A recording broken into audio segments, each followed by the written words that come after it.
वाराणसी जिले से जहां अखिलेश यादव ने इन्वेस्टर मीट का कसा तंग, कहा बनारस के लोग भी टाई लगाकर जाएंगे तो बीजेपी वाले एमओयू साइन करवा लेंगे। क्या खबर है वाराणसी जिले से, जहां समाजवादी पार्टी के राष्ट्रीय अध्यक्ष और पूर्व मुख्यमंत्री अखिलेश यादव इस समय वाराणसी में मौजूद हैं। समाजवादी नेता और पूर्व विधायक दिवंगत प्रदीप बजाज के घर सांत्वना देने पहुंचे। अखिलेश यादव ने कल से लखनऊ में शुरू हो गया रहे इन्वेस्टर मीट पर जमकर तंज किया और कहा कि अब बनारस के लोगों अगर टाई और सूट पहनकर चल जाओ तो बीजेपी वाले आपसे भी एमओयू साइन करवा लेंगे। इन्वेस्टर मीट के बहाने सरकार जनता को दे रही धोखा। अखिलेश यादव ने एक बार फिर गंगा में चल रहे क्रूज में बार के मुद्दे को उठाया और कहा कि क्या उसमें बार नहीं चल रहा है। वहीं उन्होंने नमामि गंगे योजना पर तंग किया और पूछा कि क्या गंगा साफ हो गई है। देखें वाराणसी से रविंदर गुप्ता की रिपोर्ट।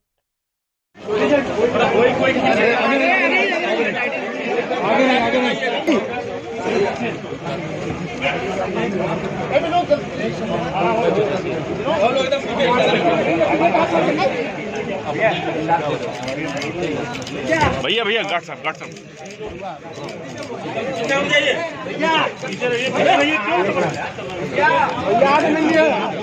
भैया वापसी में मिलेंगे। अंबिका जी को भेजिए।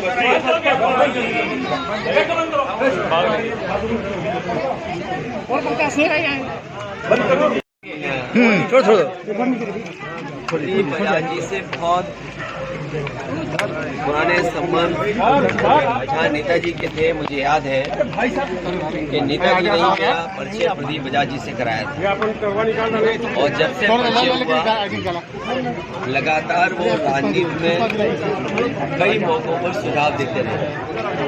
भाई आईडी तो लीजिए करो। प्रदीप बजाज जी का आज वो जो हमारे बीच नहीं है, सभी समाजवादी परिवार के लोगों के लिए बहुत दुखद बात है। एक अच्छे इंसान और जिनके बातचीत में पॉजिटिविटी रही, जिन्होंने हमेशा अच्छे सुझाव दिए, वो हमारे बीच नहीं है। हम दुख की घड़ी में परिवार से मिलने आए। सर, कल इन्वेस्टर समिट की शुरुआत प्रधानमंत्री लखनऊ से कर रहे हैं, क्या लग रहा है आपको? अरे बनारस के लोगों, आप अगर टाई और सूट पहन के चले जाओ तो बीजेपी वाले आपसे भी एमओयू करा लेंगे।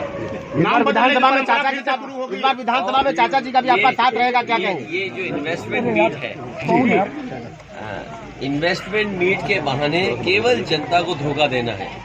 कम से कम पिछले इन्वेस्टमेंट मीट में जो एमओयू हुए थे वो कितने जमीन पर उतरे, और जो डिफेंस एक्सपो हुआ था जिसमें प्रधानमंत्री जी खुद आए थे, राष्ट्रपति जी आए थे, और पिछले इन्वेस्टमेंट मीट में जो उद्योगपति आए थे, कौन नंबर 1 पे बोला था, कौन नंबर 2 पे बोला था, कौन नंबर 3 पे बोला था, क्या वो इस बार भी सीक्वेंस वही रहेगी?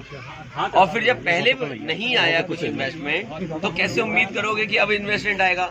आप सोचिए, इनके ग्रुप ऑफ मिनिस्टर्स अमेरिका गए, ग्रुप ऑफ मिनिस्टर ब्राजील गए, मैक्सिको गए, यूरोप में गए, लंदन गए, सिंगापुर गए, ऑस्ट्रेलिया गए। जब वहाँ एमओयू करा लिया, उसके बाद देश के बड़े बड़े शहरों में गए, कमी पड़ी तो अपने जिलों में भी गए, और मैं जानता हूँ बनारस में भी एमओयू किया होगा, और बनारस में पहले भी एमओयू उद्योगपतियों ने किया होगा। जब तक सरकार सुविधा नहीं देगी, और सरकार को बताना चाहिए कि किस इंडस्ट्रियल पॉलिसी के तहत किस सेक्टर में ये इन्वेस्टमेंट आने वाला है, और आप इंसेंटिव क्या दे रहे हो। व्यापारी बहुत समझदार हैं, ये आपके अकेले नहीं आए हैं। इससे पहले जब मध्य प्रदेश में हुआ था उस समय भी मध्य प्रदेश में मौजूद थे, बंगाल में होगा तो बंगाल में भी जाएंगे, महाराष्ट्र में होगा तो महाराष्ट्र में भी जाएंगे, गुजरात होगा तो गुजरात में भी जाएंगे। स्टेट गवर्नमेंट और सेंट्रल गवर्नमेंट मिलकर के आप क्या इंसेंटिव दे रहे हो, क्या सुविधा दे रहे हो, क्या मदद कर रहे हो, तब इन्वेस्टमेंट आएगा। और आप बीजेपी का ट्रैक रिकॉर्ड देखो ना, आप नमामि गंगा, बताओ गंगा साफ हो गई क्या? नहीं हुई। गंगा की सफाई को लेकर के कितना पैसा गंगा में बह गया पानी की तरह, और high court, supreme court, NGT, ये वो इंस्टीट्यूशन से जिसने क्वेश्चन लगाया, विपक्ष ने कभी नहीं सवाल खड़ा किया। विपक्ष ने तो सवाल तब खड़ा किया जब एनजीटी ने सवाल किया, जब हाई कोर्ट ने सवाल किया, जब सुप्रीम कोर्ट ने सवाल किया। तो जब आपके नमामे गंगा माँ साफ नहीं हुई और फिर आपने बहुत करीब से देखा होगा, मैंने तो केवल इतना पूछा था कि जो क्रूज चल रहा है उसमें बार है कि नहीं है। बीजेपी वाले बताओ उसका जवाब मिला क्या? इस बार विधानसभा में चाचा जी का साथ मिलेगा क्या? अखिलेश जी भूपेंद्र चौधरी ने संकेत दिया है कि आपके पूर्व सहयोगी एक बार फिर से बीजेपी में आएंगे। कौन आ रहा है हमारा?